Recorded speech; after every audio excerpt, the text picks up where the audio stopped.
Hello बच्चों, मैं हूं हार्दिक बरवालिया और हम बात कर रहे थे रियल्स नंबर की। बच्चों, हम रियल्स नंबर में पहुंच गए थे एक्सरसाइज 1.3 में। 1.2 हमने फिनिश कर दी थी, तो 1.3 है ना, उसके जो सम्स है बहुत इंपॉर्टेंट है और 2 मार्क्स का कंपलसरी एक सम 1.3 में से आता है। उसके लिए हमें क्या करना पड़ेगा, एक्सरसाइज 1.3 सीखनी पड़ेगी ना। तो चलिए सीखते हैं एक्सरसाइज 1.3।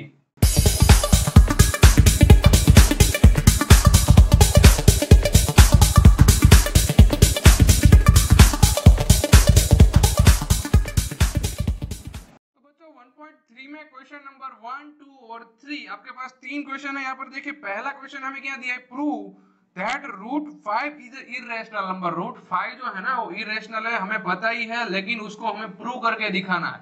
तो भाई प्रूव करना यानी क्या, यहाँ पर हमें एक गेम खेलनी है, दूसरा कुछ नहीं है। प्रूव करना यानी कि यहाँ पर कोई टेक्नोलॉजी कोई मेथड का यूज नहीं करना है, सिंपली घुमा घुमा के आपको बता देना है कि रूट 5 क्या है, इरेशनल नंबर है। भाई पहले तो आपको पता होना चाहिए कि रैशनल नंबर किसे बोल सकते हैं और इरेशनल नंबर किसे बोल सकते हैं। आपको पता है?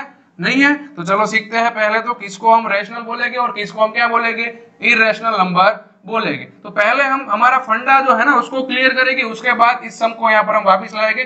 पहले इस सम को हम थोड़ी देर साइड में रख देते हैं।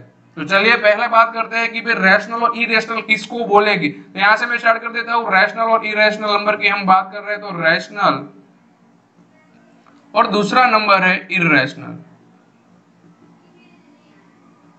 तो भाई बच्चों, जिस नंबर को हम P अपॉन Q फॉर्म लिख सकते हैं उसको हम बोल देंगे रैशनल नंबर। और इरेशनल यानी तो जिसका स्क्वायर रूट नहीं निकलता, यानी कि रूट 2, तो रूट 2 इसका स्क्वायर रूट निकलेगा 2 का? नहीं। रूट 3, रूट 5, रूट 7, ये सभी नंबर कैसा है, इरेशनल नंबर। यानी कि हमें सिर्फ एक फंडा क्लियर होना चाहिए कि जिसको हम P अपॉन Q फॉर्म में लिख सकते हैं उसको हम क्या बोल सकते हैं, रैशनल नंबर। और जिसको हम P अपॉन Q फॉर्म नहीं लिख सकते और जिसका स्क्वायर रूट नहीं निकलता है उसको हम बोलेंगे इरेशनल नंबर। यहाँ पर और P और Q जो है ना, P और Q वो हमारे कैसे नंबर हो गए, को प्राइम हो गए। कैसे हो गए, को प्राइम। को प्राइम यानी जो किसी उसका कॉमन फैक्टर सिर्फ और सिर्फ क्या होगा, 1, दूसरा कोई होगा नहीं। सपोज मैं यहाँ पर लिख देता हूँ 3 अपॉन 5, तो इस दोनों में से कॉमन फैक्टर कुछ आएगा, 1 के अलावा कुछ नहीं होगा। तो इसको हम क्या बोल सकते हैं, रैशनल नंबर बोल सकते हैं। तो यहाँ पर आपको कंडीशन याद रखनी है, P और Q आपका कौन से होने चाहिए, को प्राइम होने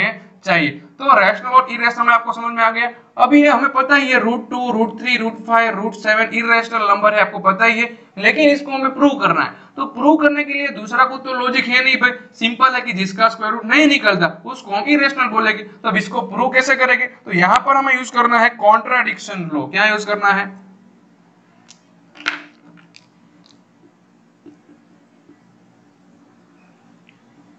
कॉन्ट्राडिक्शन। कॉन्ट्राडिक्शन यानी क्या होता है भाई, यहाँ पर मैं आपको सम में ही ले जाने वाला हूँ, स्टेप बाय स्टेप देखते रहिए, और सम कैसे करना है उसकी मेथड ही मैं दे रहा हूँ।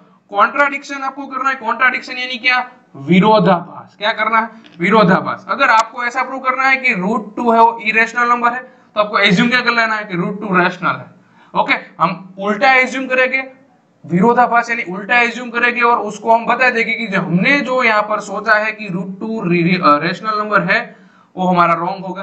तो रियल रैशनल नहीं है तो क्या होगा, इरेशनल होगा। तो इसको हम बोलेंगे कॉन्ट्राडिक्शन यानी विरोधाभास। हम एज्यूम करेंगे, हमें प्रूव करना है रूट 2 इरेशनल है, तो हम एज्यूम क्या करेंगे कि रूट 2 रैशनल है, और उसको हम सॉल्व करते करते हमें लास्ट में पता चलेगा कि हमने जो एज्यूम किया वो तो रॉन्ग है, यहाँ पर तो विरोधाभास हो रहा है, यानी कि रूट 2 रैशनल नहीं है, तो कौन सा है, इरेशनल है। ओके, इसी को हमें प्रूव करना है। तो इसी मेथड से हम जाएंगे कॉन्ट्राडिक्शन रूल के हिसाब से। और एक बात आपको मुझे बतानी थी, मैंने कोई भी एक इंटीजर ले लिया a, उसका मैंने स्क्वायर किया, तो जो भी नंबर है और सपोज 5 से डिविजिबल है, किससे, 5 से डिविजिबल, किसी से भी होगा, यहाँ पर 5, 6 कोई भी लिख सकते हैं, 5 से डिविजिबल है तो उसका स्क्वायर रूट निकालेंगे ना हम, a स्क्वायर यानी उसका स्क्वायर रूट a होगा, तो वो भी किससे डिविजिबल होगा, 5 से डिविजिबल होगा ही होगा। सिंपल रूल है। यहाँ पर मैं आपको एग्जांपल देता हूँ और सिखा देता हूँ।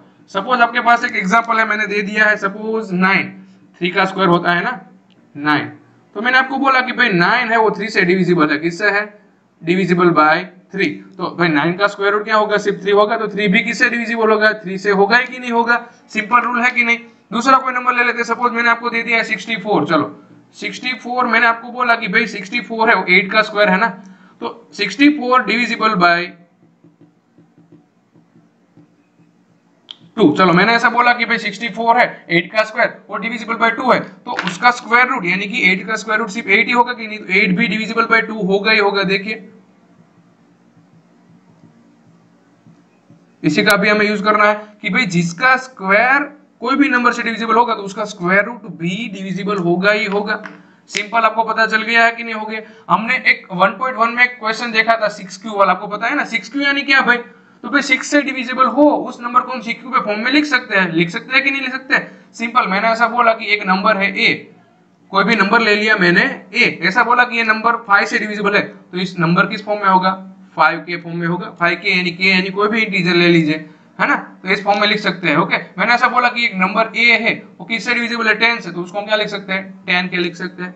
के यानी कोई भी इंटीजर, यहाँ पर आप m p q r कोई भी नंबर दे सकते हैं। तो इसी का यूज करना है पूरा फंडा का, और हमें क्वेश्चन करना है। तो क्वेश्चन ध्यान से देखिए, एंड तक देखिए। एक बार अगर मेथड आपको आ गई तो ऐसे कोई भी सम हो गया, अगर यहाँ पर हमें क्वेश्चन में दिया है √5, उसके बाद √2, √3, √7, कोई भी आपको नंबर दे आप इजीली सॉल्व कर सकते हैं, गारंटी।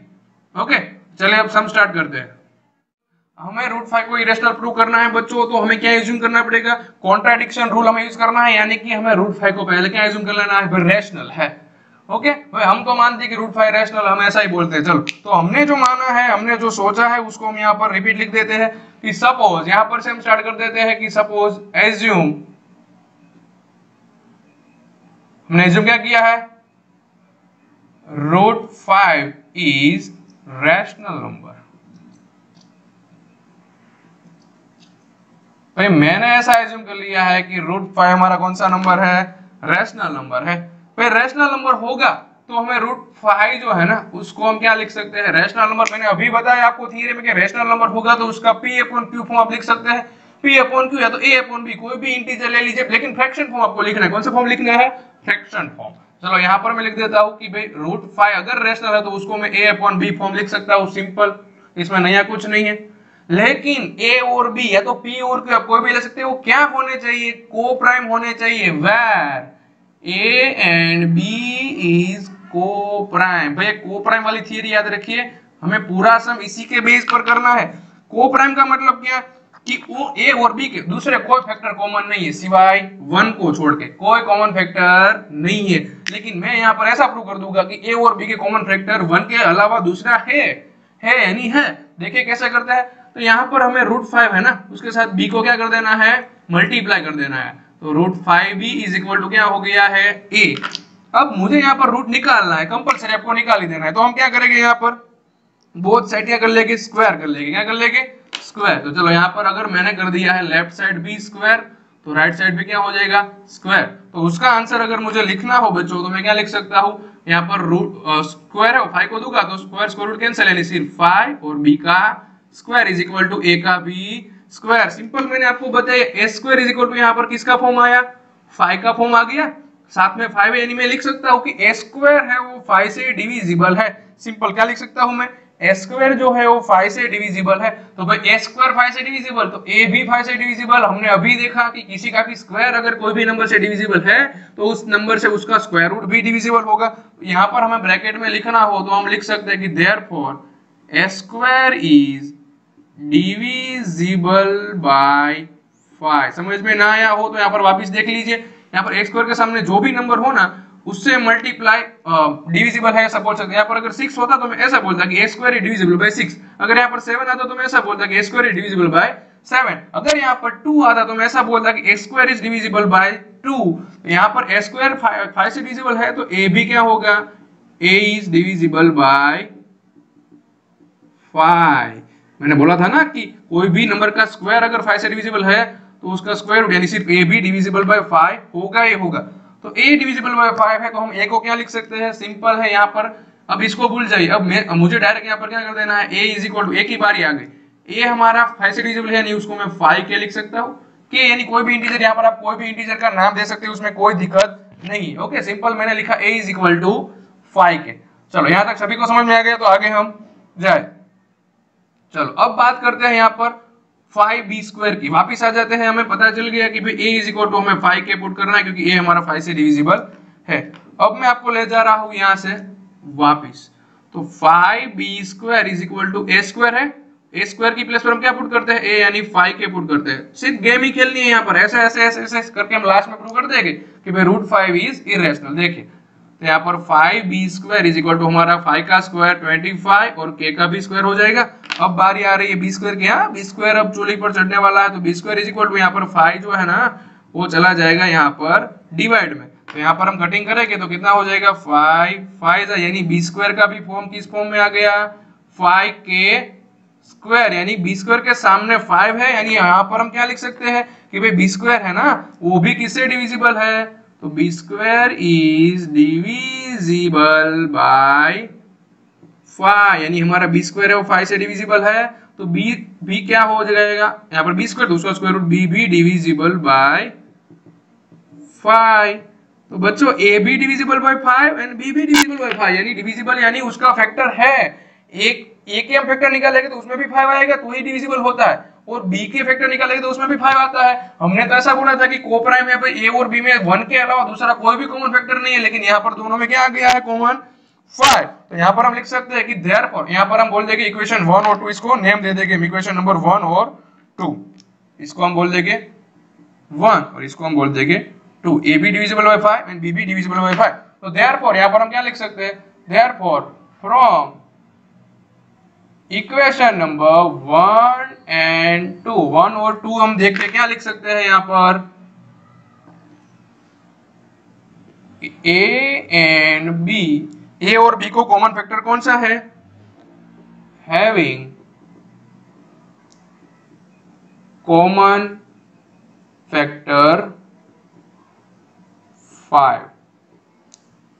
ओके तो भाई कॉमन फैक्टर तो 5 आ गया, यानी यहाँ पर क्या हुआ कॉन्ट्राडिक्शन हुआ, विरोधाभास हुआ। हमने तो बोला था कि सिर्फ कॉमन फैक्टर 1 ही है, लेकिन यहाँ पर तो 5 भी आया, कॉन्ट्राडिक्शन हुआ, तो कॉन्ट्राडिक्शन यहाँ पर ज्यादा हो गया, यानी यहाँ पर हम क्या लिख सकते हैं कि therefore this contradiction arise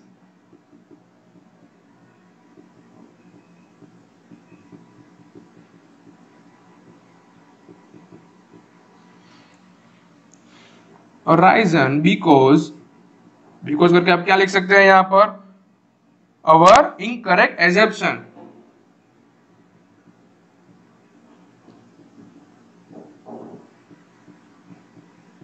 incorrect assumption, हमारा जो एज्यूम किया था हमने वो हमारा गलत है। सो हम क्या कह सकते हैं, सो वी कैन से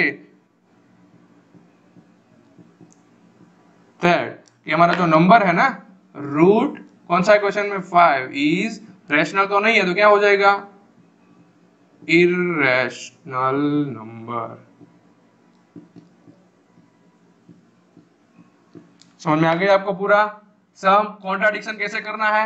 ओके पहले तो हमें रैशनलिज्म करना है तो को प्राइम हो जाएंगे, लेकिन हमने प्रूव कर दिया कि दोनों में भाई 5 भी कॉमन है, तो यहाँ पर अगर आपको रूट 2 दिया होगा ना तो यहाँ पर कॉमन फैक्टर क्या आता है 2 आता है, अगर यहाँ पर रूट 7 दिया होता है तो यहाँ पर कॉमन फैक्टर आपका 7 आता है। तो इसी तरह से आपको क्वेश्चन करना है, इजी है, अगर ना है तो आप कमेंट मुझे कीजिए, और रूट 2 और रूट 7 का भी आप सॉल्व कीजिए ऐसे, और मुझे मेरे व्हाट्सएप नंबर पे पिक सेंड कीजिए ताकि मुझे पता चले कि आप प्रैक्टिस कर रहे हैं, है ना बच्चों। तो चलो देखेंगे नेक्स्ट क्वेश्चन नेक्स्ट